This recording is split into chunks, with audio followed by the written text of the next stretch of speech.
thriller readers are actually insane people. Because why are we always reading books that emotionally destroys us? For fun? Because when somebody says, this book emotionally destroyed me, and then we all run to buy it. So today I am ranking popular thriller books from the worst to best. This is just my opinion, okay? Don't come at me. And some of these opinions are definitely going to get me cancelled from Bookstagram and BookTok. So let's get into it. I'm so ready. Hi guys, welcome back to my YouTube channel. If you are new here, I am Anandita. This is my second video. Obviously, I'm not a full-time YouTube video creator. And on this channel and my Instagram page, which is Pages We Read, I talk about thriller books, plot twist, disturbing reads, mystery books, and basically stories that psychologically damage us for entertainment. So if that sounds like your vibe, welcome. And honestly, some of these books ate, and some of them felt like the author wrote the ending during a bathroom break or something. Because what is that? So let's begin. And first of all, don't come at me. On number 7, we have Housemaid. So please hear me out. I'm not saying this is bad. This book is not bad, period. I actually enjoyed reading it. It was fast-paced, entertaining, dramatic, and so easy to binge. And I completely understand why beginner thriller readers love this book. But my problem is with the way people hyped the twist. I really thought I was about to experience a spiritual awakening or something. And then the ending happened, just like that. And that's it. Don't get me wrong, the twist was fine, and it was just fine. But people were acting like this book is going to crawl from the pages and attack me personally. And another thing, I'm going to get a lot of hate for this. I find Freida McFadden's writing so average. I said what I said. Freida McFadden's writing is like a Netflix original movie. Like, it's entertaining, it's addictive, it will make you keep reading. But is it a literary excellence? No, it's not. So let's not get ahead of ourselves. So let's just conclude her books are just, junk food of thrillers. And unfortunately, I will continue consuming them. On number 6, we have Verity. Okay. This book was literally giving toxic Wattpad energy. I'm sorry, was it entertaining? Yes. Did I finish it ridiculously fast? Yes. But some scenes in this book literally made me want to uninstall my reading ability. I would read one chapter completely logged in, and suddenly the next chapter would make me stare at the wall like this. And I know people say this is the most disturbing thriller books ever written, and I don't think so. Trust me, there are a lot of dark thrillers there. You can check The Pretty Girls by Karen Slaughter and The Good Samaritan by John Mars. These books are way better than Verity. Trust me, that's way disturbing than Verity. But honestly, half the time I was feeling cringy while reading this book. I mean, Verity. And the plot twist? Average. I kind of saw it coming. And with thrillers, if I predict the twist, I would hate myself because I don't want to predict. I just want it to destroy my self-peace. Like, I want it to look like I didn't see that coming. I don't know what I'm saying, but I want that.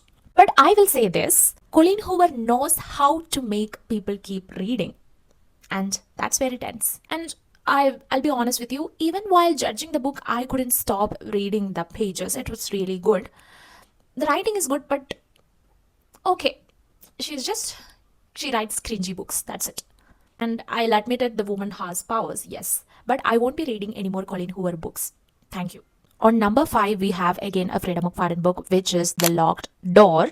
I had so much expectations for this, and it disappointed the hell out of me. This book actually catfished me. The premises was so good. I genuinely thought this is going to be one of my favorite thrillers. I was seated, I was invested.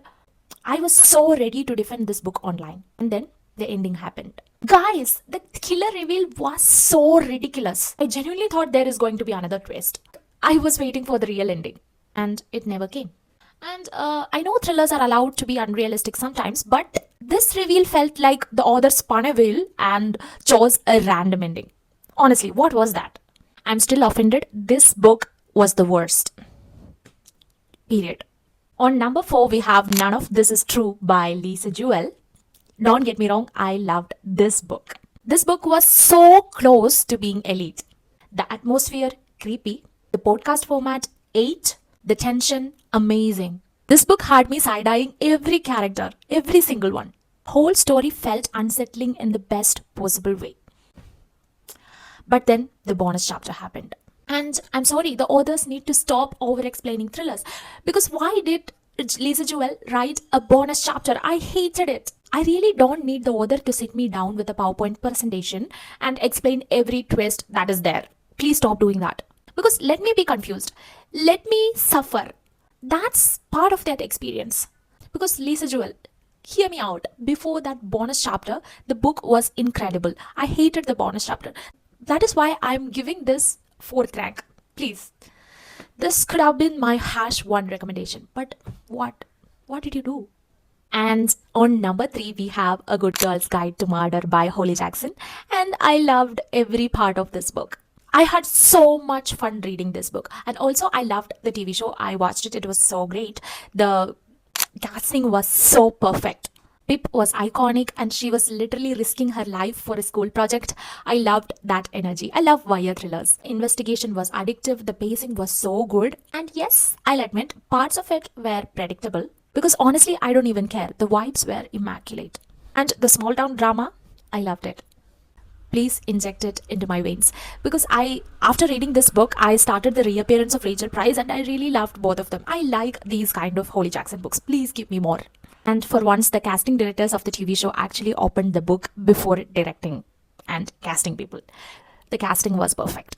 On number 2, we have The Silent Patient by Alex Michaelides. So this book deserves all the hype out there. Yes, the beginning is a little slow. That is why I'm ranking it on my second. I love fast-paced thrillers. Sorry, guys. But once this book gets going, oh my god. Please don't hate me for this because I know there are people who hate this book. This is just my opinion. It literally shocked me in the end. I remember reading the twist and, staring at the wall for a very long time.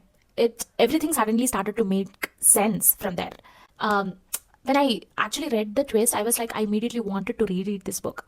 This was so good. Atmosphere was so tense and I just wanted to keep consuming this book. So I really loved this one. And yes, I'll admit it, I thought I knew what was happening and I absolutely did not. On number 1, we have Rock, Paper, Scissors by Alice Finney. This book actually changed my life. And yes, I am being dramatic, but I do not care. Everything about this book was perfect to me. Creepy, isolated setting, 8. Marriage drama, messy. The characters, suspicious. I trusted absolutely nobody in this. This book had me investigating everyone in the book, like each and every characters. And then the twist happened. It was wild. I literally had to close the book and stare at the wall. My soul left my body for a moment. And that is what I want from a thriller. I want betrayal, I want emotional damage. I want to feel stupid after the reveal. I don't care. And this book delivered everything. And Alice Finney really said, trust nobody, and she was absolutely right. So yeah, these are my rankings. Please don't hate me for this. If your favorite book was low on the list, please don't hate me and seek peace. And tell me your controversial thriller opinion in the comments. Because thriller readers loves arguing, and so do I. And if you want more thriller recommendations like chaotic, disturbing, and horrific books, please follow me on Instagram and on BookTube, which is Pages We Read. Both is Pages We Read. So you can check out on YouTube and as well as Instagram. Also, subscribe to my channel and follow my Instagram page. Thank you. Bye.